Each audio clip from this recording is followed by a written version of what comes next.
Hi! You've likely heard the saying that you're more likely to die on your way to a theme park in the car than you actually are when you're there. But with all the twists, turns and strange inversions, surely that can't be true. In the immortal image of El Toro Ryan, a YouTuber so obsessed with block zones I'm sure he dreams about them. A block zone is a segment of roller coaster track that only one train can operate within at any given time. Block zones always have a means of stopping the train at the end of them. This could be a lift hill, a braking device, or a mid-course launch. Block zones are organised and tracked by a ride's internal computer. This uses sensors to gauge the current locations of each train, so it can make sure that no two trains are operating within the same block at any one time. The ride's computer is able to turn on and activate different braking sections or prevent a train from dropping off a lift hill to ensure that there is no catastrophic accidents. Block zones on roller coasters are a hell of a lot like the system used on modern train lines. Trains travelling at high speed occupy individual blocks, and a central computer operated by signallers keeps track of those current locations and is able to relay the information to the drivers about whether or not they're safe to continue into the next section of track. To do all of this, roller coaster track is split up into blocks. These are essentially individual sections of the roller coaster which all come to an end at a point where the train is able to be fully stopped. This could be a station block, a lift hill block, because obviously unless the motor is pushing the train over the top, the train isn't able to crest the top of the hill, or a final brake run. A roller coaster train isn't able to advance from one block into the next without the computer being sure that the block in front of it has already been cleared.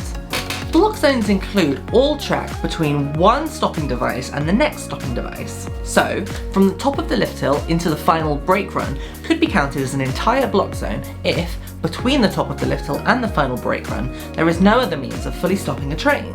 This is because, as a train drops off the lift hill, only gravity is in play, and it's gravity that makes sure that the roller coaster train is able to complete the entire track. The train has no way of stopping before it reaches the final brake run, meaning if another train was to occupy the same spot and hadn't been able to clear the final brake run, and that train was to drop off the top of the lift hill, you would have no means of stopping the train before it also hit the final brake run, thus causing a collision. For this reason, one train has to fully clear the block zone it's occupying for the train behind it to be able to enter the start of the next block zone. The number of block zones a roller coaster has dictates many things, but most prominently, it dictates the ride's theoretical throughput and the amount of trains that ride can run. Certain train models, like Mora spinning coasters or the traditional Wild Mouse, often have multiple block zones, and you'll be able to see this by the fact that they normally run multiple trains on the course at any one time. But because the block zones in the ride's computer are always tracking the location of the train, no two trains are actually within one block zone at the same time. Next time you're riding a Wild Mouse, take a little look and see if you can notice and feel the moments where your train leaves one block zone and enters another. This could be dropping off a lift hill, or if you feel the train slow slightly as you are going through a bit of a mid-course brake run. Obviously the reason why the number of block zones dictates the number of trains a ride's able to run is because you can't have more trains than there are block zones, or else the train would never be able to proceed into the following block zone because that block zone will always be occupied by another train. Obviously this isn't the case if you have spare trains which are sat off the ride. But within normal service, there's no way for a roller coaster to have 3 trains and 3 block zones, because those 3 trains would always be occupying the 3 block zones, so there'd never be an empty block zone for a train to advance into. So now let's take a look at a real life example. Nemesis at Alton Towers is one of the UK's most famous roller coasters, and it normally runs 2 trains.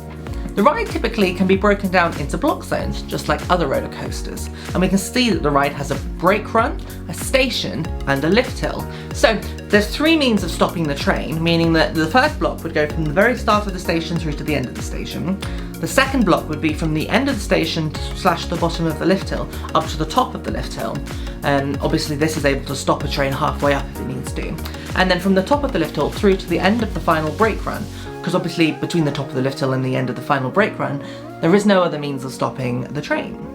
Because of this, Nemesis is able to safely run 3 trains, because one train is able to stack in the station and one train is able to stack on the final brake run, meaning that there's no possibility for the 2 trains to collide.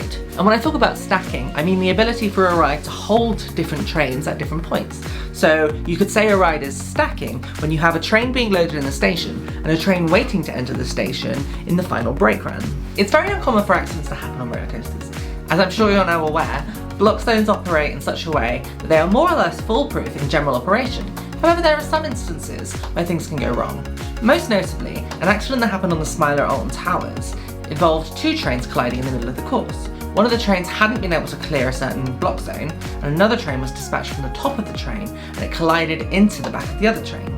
This isn't down to the computer, however. The ride's computer was operating perfectly, and the operators of the ride knew what was happening. However, there was a lapse of communication between the ride's operators and the maintenance team, who were there to deal with an earlier problem, which had caused the ride to stop. The maintenance team weren't informed the operators had added a new train onto the track, increasing the total number of trains from, I believe, 4 to 5. The maintenance team were able to see that all 4 trains were accounted for, and were then able to manually override the computer system of the ride. This then, obviously, caused the train to enter into the block zone, which was already occupied by the preceding train, which had been sent on by the operator team. These types of incidents, though, are very rare, and the Smiler incident is one of only very few recent incidents where a large-scale accident occurred. Most commonly, failures at block zones look more like what recently happened on Shivering Timbers at Michigan's Adventure in America. However, this was more of a shunt than a collision. One train advanced from the final brake zone when the train in the station hadn't cleared and departed the station. This caused the train that was advancing into the station to bump into the train in front. It's not quite clear how this accident happened, however, and I'm not entirely sure of the cause of it. However, I'm sure everyone involved is thankful that there was no serious and lasting damage. Thanks so much for watching this video today, and I hope you've walked away with a little bit more information that you can use next time you're at a theme park about block zones. And next time you're at a theme park, be sure to thank block zones for making sure that you're able to have a fun, safe and enjoyable day without worrying about being part of some colossal accident. I'm Carly Bell, and you've been watching Theme Park Princess.